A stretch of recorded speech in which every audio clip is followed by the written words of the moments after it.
अपने यहाँ के मैम शहर के कुछ बातें बताना चाहूँगा। पिछले 2 महीने से सारे कांग्रेस पार्टी के, सारे 36 बिरादरी के हमारे कार्यकर्ता, सारी माताएं बहनें अपने आप को दीपेंद्र हुड्डा मानकर ये इलेक्शन लड़ रही है, जिसका रिजल्ट ये है आज आपके सामने। जिसका रिजल्ट ये है आज आपके सामने। ताई जी देखोगे आप हजारों की संख्या में माताएं बहनें नौजवान साथी यहाँ पर आज पहुंचे हैं आपके स्वागत के लिए और आपको सुनने के लिए।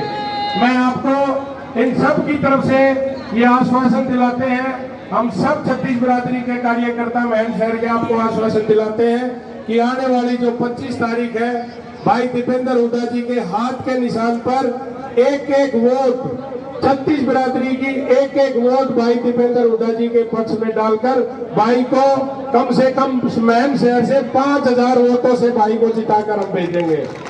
जो कि पिछली बारी जो रिजल्ट था उसमें हम 4000 वोटों से पिछड़े थे, लेकिन अब की बारी जो महम शहर का माहौल है उस हिसाब से मैं आपको आश्वासन दिलाता हूं सभी 36 बिरादरी के भाइयों और माताओं की तरफ से कि 5000 वोटों से भाई दीपेंद्र हुड्डा जी को यहाँ से जिताकर भेजेंगे।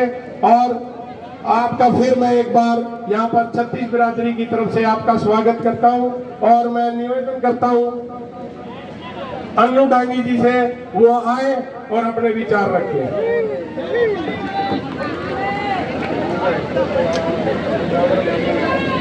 अन्नू डांगी की, हमारी बेटी अन्नू डांगी की, भाई हमारा डबल रिश्ता है, हमारी भांजी भी है।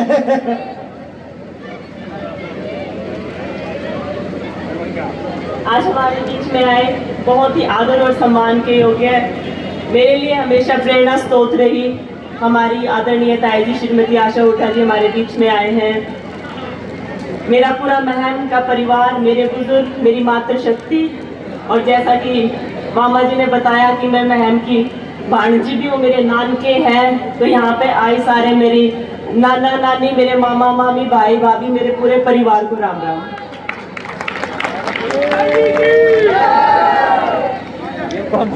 चुनाव प्रचार के हम अंतिम चरण में हैं, समय का अभाव है, मैं बहुत ज्यादा लंबा समय न लेते हुए सिर्फ अपने महम शहर की बात करना चाहूंगी। जैसा कि मेरे से पहले बलराम दांगी जी ने बताया कि पिछले निरंतर कई महीनों से हमारे महम शहर का कांग्रेस परिवार जिस हिसाब से बढ़ रहा है, निरंतर नई ज्वाइनिंग हुई है, मेरे ख्याल में ये अपने आप में एक रिकॉर्ड है। हमारे महम शहर के कांग्रेस परिवार के इस बढ़ते हुए परिवार को देखते हुए आज मैं हम सब की तरफ से, अपने इस पूरे परिवार की तरफ से हमारे बीच आई हमारी ताई जी को आश्वासन दिलाती हूँ कि हमारे भाई दीपेंद्र हुड्डा जी की जीत में, बड़ी जीत में बड़ा योगदान हमारे महम शहर का होगा। ये सच है कि जो कांग्रेस की सरकार थी, जो हमारी अपनी सरकार थी, उस टाइम बहुत सारे निर्माण कार्य, बहुत सारे अनेकों काम महम शहर के हुए। शायद सभी तो मैं ना गिनवा पाऊं, पर हम कोर्ट परिसर की बात करें, टाउन पार्क की बात करें, साई स्टेडियम की बात करें या महम खासी रेलवे लाइन की बात करें, हमेशा बहुत सारे कार्य हमने करवाए हैं। पर जैसे ही हमारी सरकार गई और विकास का पहिया रुका, उसका खामियाजा हमारे महम शहर को भी भुगतना पड़ा। हमारा महम शहर पानी की भयंकर समस्या से जूझ रहा है। कांग्रेस सरकार ने जो जलघर बनाया था, मौजूदा सरकार उसको मेंटेन भी नहीं कर पाई और उसको संभाल भी नहीं पाई। आज मैं जब अपनी माताओं के बीच में जाती हूँ, अपनी मामी भाभी, अपनी बहनों के बीच में जाती हूँ, तो ये शिकायत मिलती है कि पीने के पानी की बहुत बड़ी समस्या महम शहर में है। प्रशासन की बात करें, कानून व्यवस्था की बात करें तो पूरी तरह से ठप हो चुकी है। महिलाएं घर में भी खुद को सुरक्षित नहीं मान रही। इसीलिए हम चाहते हैं, एक हॉस्पिटल की हमारे शहर में बहुत बड़ी समस्या है। ये सब बातें मैं ताई जी की मौजूदगी में इसलिए भी गिनवा रही हूँ क्योंकि ये बात निश्चित है कि हमारे भाई दीपेंद्र हुड्डा जी जीत रहे हैं और भारी मतों से जीत रहे हैं, और आने वाले विधानसभा में भी हमारी सरकार बनने जा रही है और भाई दीपेंद्र हुड्डा जी भावी मुख्यमंत्री बनने जा रहे हैं। और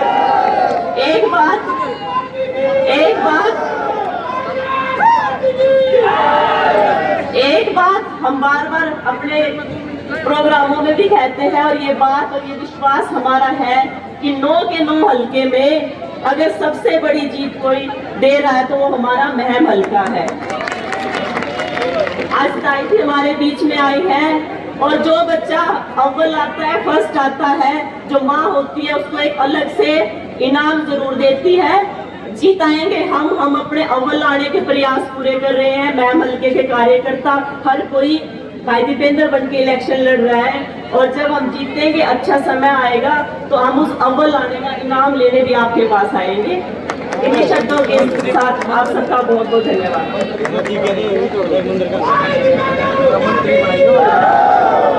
बोलो, इससे पहले मैं ताई जी को बुलाऊं, एक बार नारे लगाएंगे अपन।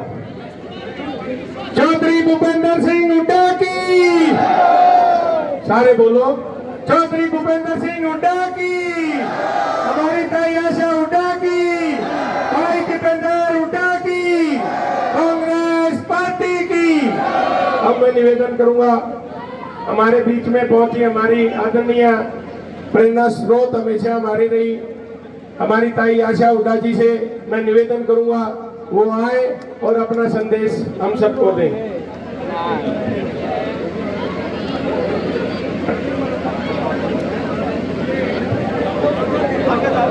राम राम। मेरे पीछे बैठी हुई बहनों को भी राम राम।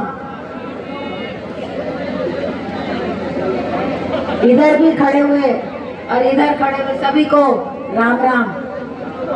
राजी हो सभी, खुश हो? आदर में मान के योग्य मंचासीन सभी नेतागण और बेटे समान बलराम दांगी और अन्नू थे तो बच्चों के समान है मेरे। मैं यहाँ किसी का भी नेता का नाम इसलिए नहीं ले रही कि बहुत से नेता हैं और मुझे ये पता है कि इतनी गर्मी में आप लोग बहुत देर से हमारा इंतजार कर रहे हैं, इसलिए मैं हाथ जोड़ के सभी नेताओं से माफी मांगती हूँ। मेरे लिए सभी आदर व मान के योग्य महम के बुजुर्गों, भाइयों, मेरी बहुत ही प्यारी बहनों और नौजवान साथियों, मैं सबसे ज्यादा धन्यवाद अपनी बहनों का करती हूँ जो इतनी देर से यहाँ बैठी हुई हैं। और मुझे ये पता है कि आपको घर जाके घर का काम भी करना पड़ता है। ये तो सब जाके खाना मांग लेंगे, खाना तो हमने बना के देना है ना। इसलिए मैं महिलाओं का डबल धन्यवाद कर रही हूँ कि फिर भी इतनी देर से यहाँ आई हुई हैं। मुझसे पहले यहाँ सभी लोग बोल रहे थे, सभी ने राजनीति की बातें की होंगी और जैसा अन्नू ने कहा कि ये तो चुनाव का आखिरी चरण है, तो चुनाव, भैया थोड़ी देर चुप हो जाओ, थोड़ी देर शांति, टोटल 2 मिनट की शांति दे दो। तो चुनाव के दौरान आपसे सभी मिले होंगे, सभी ने सभी बातें की होंगी और केवल कांग्रेस पार्टी नहीं, दूसरे दलों से भी लोग आए होंगे और आपसे अपनी बातें कही होंगी। सबसे पहले तो मैं आपसे ये पूछना चाहती हूँ कि पिछले 5 साल से दीपेंद्र सिंह आपके सांसद नहीं हैं। जो आपने नए सांसद यहाँ से बने हैं वो कितनी बार महम में आए और उन्होंने महम के लिए 5 साल में क्या काम किया? कोई मुझे जवाब दे सकता है? तो अगर वो 5 साल आपके पास नहीं आए और सरकार होते हुए, देखिए वो सांसद थे केंद्र में और हरियाणा में, उन्हीं की सरकार थी, और फिर भी अगर उन्होंने 5 साल आपके महम हल्के का कोई काम नहीं किया तो आज अगर वो आपसे वोट मांगने आते हैं तो किस हक से वोट मांगते हैं? अब आप आज देखिए, आज हरियाणा में राहुल गांधी जी की 2 रैली थी। अगर किसी ने उन रैली की भीड़ देखी हो तो आप समझ सकते हैं कि आने वाली सरकार कांग्रेस की आ रही है और कांग्रेस की जब सरकार आएगी, आप एमपी यहाँ से बना के भेजोगे तो हम 2 महीने में से भी कम समय में हरियाणा की सरकार गिरा देंगे और हरियाणा में कांग्रेस की सरकार बनेगी। और वो कांग्रेस की सरकार नहीं होगी, वो आप सबकी सरकार होगी, जो आप लोग यहाँ बैठे हैं और पिछले 1 महीने से इतनी मेहनत कर रहे हैं इस चुनाव को जीतने के लिए। वो सरकार आपकी होगी और वो आपके सुख दुख में आपके साथ रहेगी। आपकी कोई भी समस्या होगी वो सरकार आपकी समस्या दूर करेगी। कोई भी मुख्यमंत्री बनता है या प्रधानमंत्री बनता है वो आम आदमी की वोट से बनता है। लोगों ने वोट देके ये सरकार बनाई थी। हरियाणा में लोगों ने वोट देके इस बार बीजेपी की सरकार बनाई थी। पीछे क्या हुआ? हमारी आंगनवाड़ी की काम करने वाली बहनें, आशा वर्कर, सरकारी कर्मचारी, पीटीआई, कंप्यूटर टीचर, ये सब अपनी कोई ना कोई डिमांड लेके सरकार के पास गए अलग अलग समय में।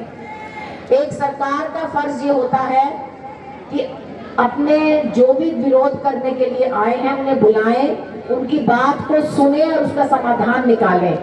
लेकिन इस सरकार ने क्या दिया? पूछना आप आंगनवाड़ी वर्कर से या आपने कहीं पे टीवी पे या वीडियो क्लिप्स देखे होंगे, उन्हें क्या मिला जब वो सरकार के पास गए? कोई बताएगा मुझे क्या मिला? लाठियां, लाठी चार्ज। फिर आशा वर्कर गई थी, हमारी बहन बेटियां हैं वो आशा वर्कर भी, उनको पहले ठंडे पानी की वाटर कैनन से भिगाया और फिर लाठी चार्ज किया गया। फिर ये सरपंच भी गए थे इकट्ठे होके, सरकारी कर्मचारी भी गए थे। सभी को जवाब में एक ही चीज मिलती है, लाठियां। आने वाली 25 तारीख को जब आप वोट डालने जाएं, उन बहन बेटियों का चेहरा याद करना जिनकी कमर पे इस बेरहम सरकार ने लाठियां बरसाई थी, और उस एक एक लाठी की चोट का बदला वोट की चोट से लेना।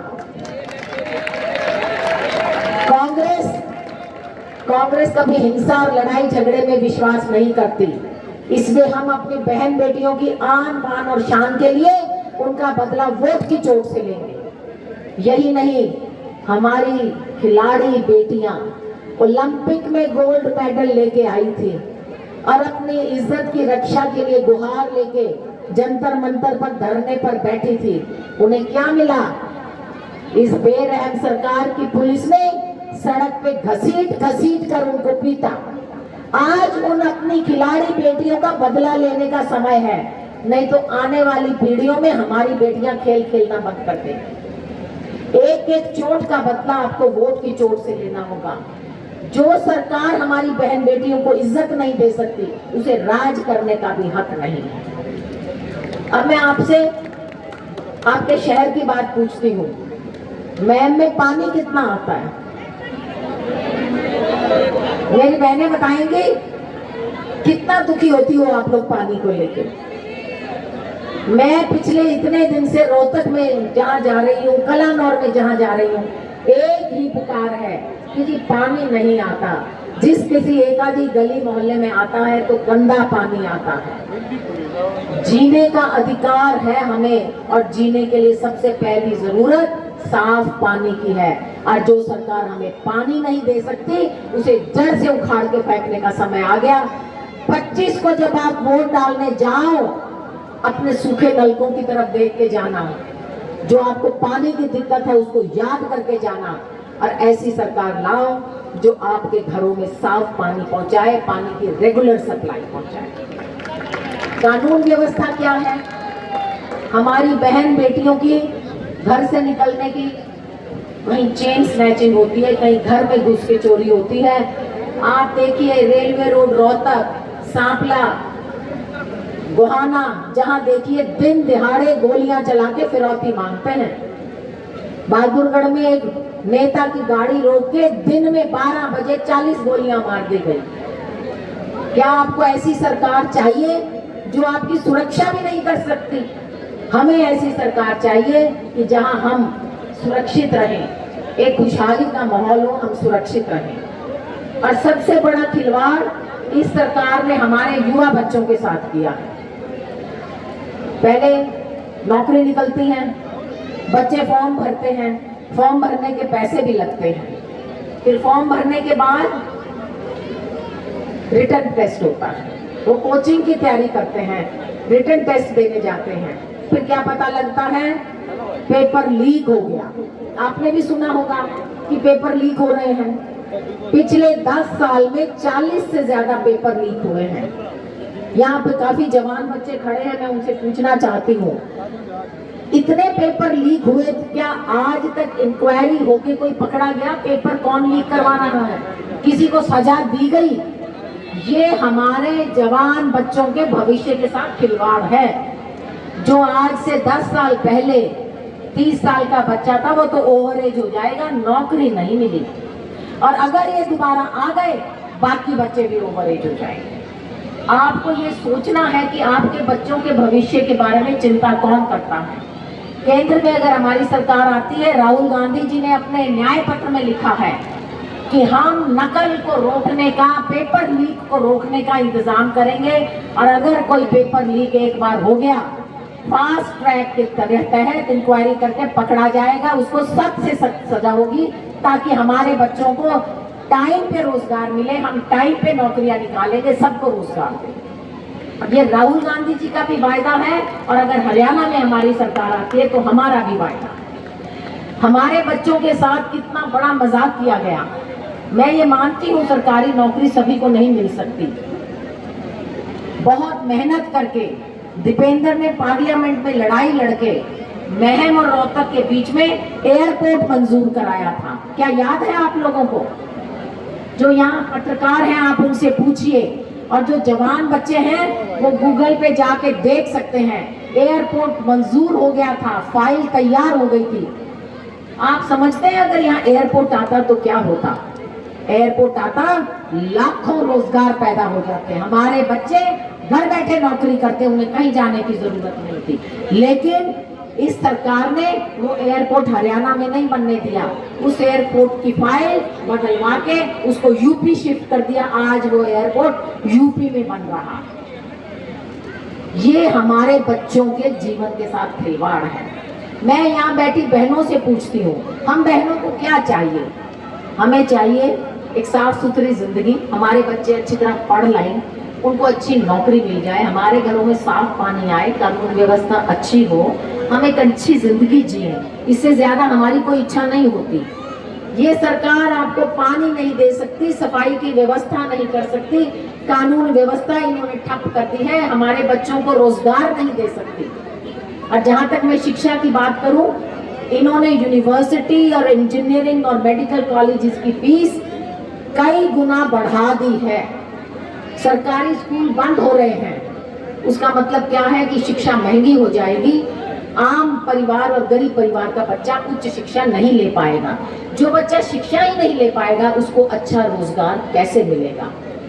कांग्रेस पार्टी का राहुल गांधी जी के न्याय पत्र में ये वायदा है कि जो जवान बच्चे 12वीं कर लेंगे या बीए कर लेंगे, उन्हें कोई भी अप्रेंटिसशिप, बच्चे समझते हैं, कोई भी अप्रेंटिसशिप या ट्रेनिंग करनी है, 1 साल के लिए वो अप्रेंटिसशिप कर सकते हैं, ट्रेनिंग कर सकते हैं, जिसमें कोई कोचिंग फीस नहीं लगेगी, बिना फीस के करेंगे। और उस 1 साल में उन बच्चों को 1 लाख रुपया स्कॉलरशिप, महीने के 8,500 रुपए दिए जाएंगे, ताकि जब वो बच्चा ट्रेनिंग कर रहा हो तो उसके घर का खर्चा भी आराम से चल सके। ये नहीं, इसके साथ बहुत योजनाएं हैं। मैं यहाँ बलराम से और अनु से ये रिक्वेस्ट करूंगी, बाकी जितने कांग्रेस परिवार के एक्टिव वर्कर यहाँ खड़े हैं, कि आप जो कांग्रेस का न्याय पत्र है उसके बारे में घर घर जाके सभी को बताएं, क्योंकि आपके पास ये आखिरी 2 दिन है, 3 दिन है, हर पार्टी के आदमी आएंगे, आपको झूठ भी बोलेंगे, बरगलाएंगे, बहकाएंगे। किसी के बहकावे में मत आइएगा।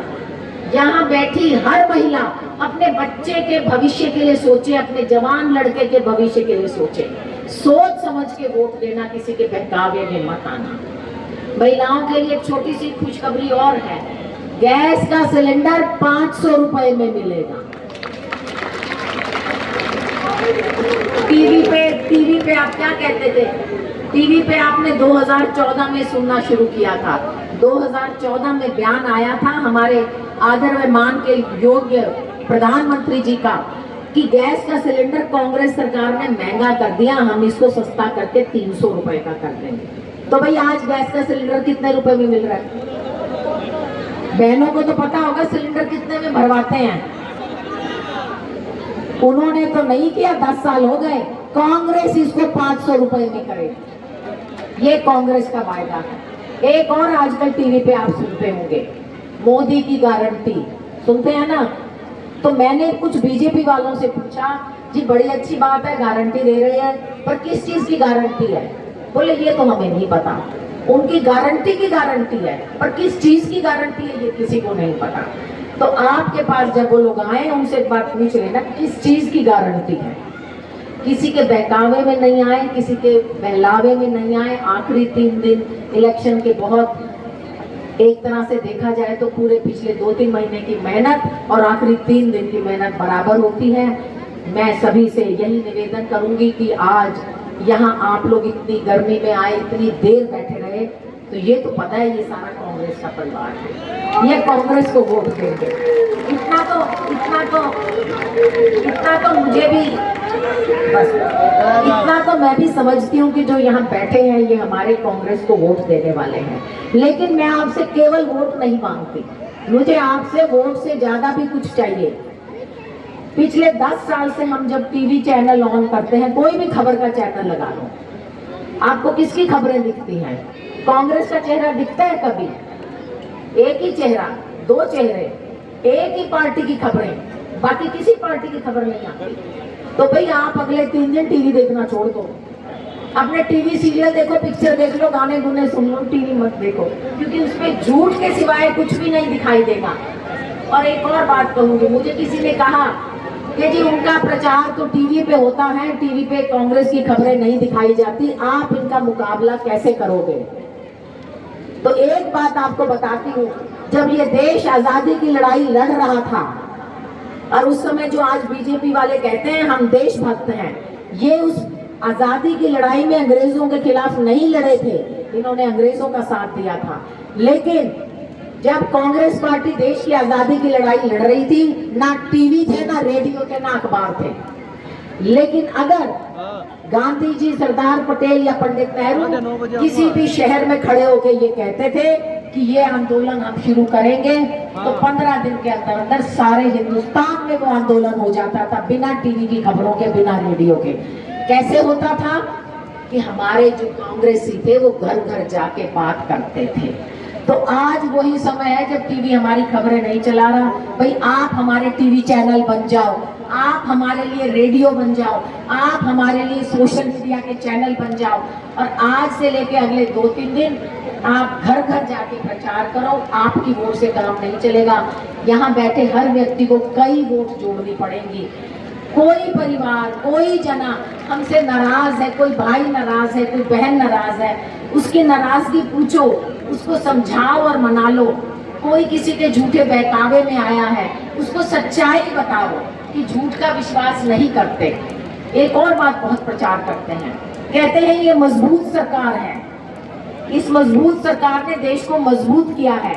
मजबूती का उदाहरण मैं आपको देती हूँ। इंदिरा जी ने पाकिस्तान के 2 हिस्से कर दिए थे, हमारी हिंदुस्तान की सेना और इंदिरा गांधी जी, इतनी मजबूत सरकार थी। आज की सरकार क्या मजबूत है उनके सामने? तो किसी के झूठे बहकावे में बताइए, सबको ये बातें बताइए। 1 से 2, 2 से 10 और 10 से 100 वोट बनती हैं। मैं यहाँ आए हुए सभी बुजुर्गों का दीपेंद्र के लिए आशीर्वाद मांगती हूँ, सारी बहनों का दीपेंद्र के लिए आशीर्वाद मांगती हूँ। जितने नौजवान खड़े हैं उनसे मैं सहयोग की अपील करती हूँ कि कंधे के साथ कंधा मिलाकर अपने भाई को जीत दिलाओ, ताकि हम बहुत जल्दी हरियाणा में भी परिवर्तन करके कांग्रेस की सरकार लाएं। केंद्र में राहुल जी की सरकार आए और हरियाणा में हमारी सरकार आए, जो आपकी सभी समस्याओं का समाधान करेगी। आप इतनी देर से बैठे, आपने मेरी बातें इतनी ध्यान से सुनी, उसके लिए बहुत बहुत धन्यवाद। अब आप मेरे साथ 2-3 नारे लगाएंगे। एक बात मैं कहना भूल गई, मैं दोबारा से माफी मांग के कह रही हूँ। आज जिन्होंने हमारा कांग्रेस परिवार में सदस्यता ली है, उनका मैं स्वागत भी करती हूँ और उन्हें विश्वास दिलाती हूँ कि इस पार्टी में आपको पूरा मान सम्मान दिया जाएगा। सभी के द्वारा, हमारे द्वारा, बलराम खड़ा है, सभी उनका पूरा मान और सम्मान रखेंगे और हम उन्हें कांग्रेस के परिवार की तरह ही रखेंगे। अब आप मेरे साथ एक बार 2-3 नारे जोर से लगाएंगे। भारत माता की, भारत माता की। बोलो भाई, सारे बोलो भाई, भारत माता तो सबकी है। भारत माता की, हमारे हरियाणा के भाईचारे की, हमारे रोहतक के भाईचारे की और हमारे महम के भाईचारे की। अगर हमारे भाईचारे की जय है तो हम इलेक्शन भी जीतेंगे और सरकार बनाएंगे। धन्यवाद। और मेरी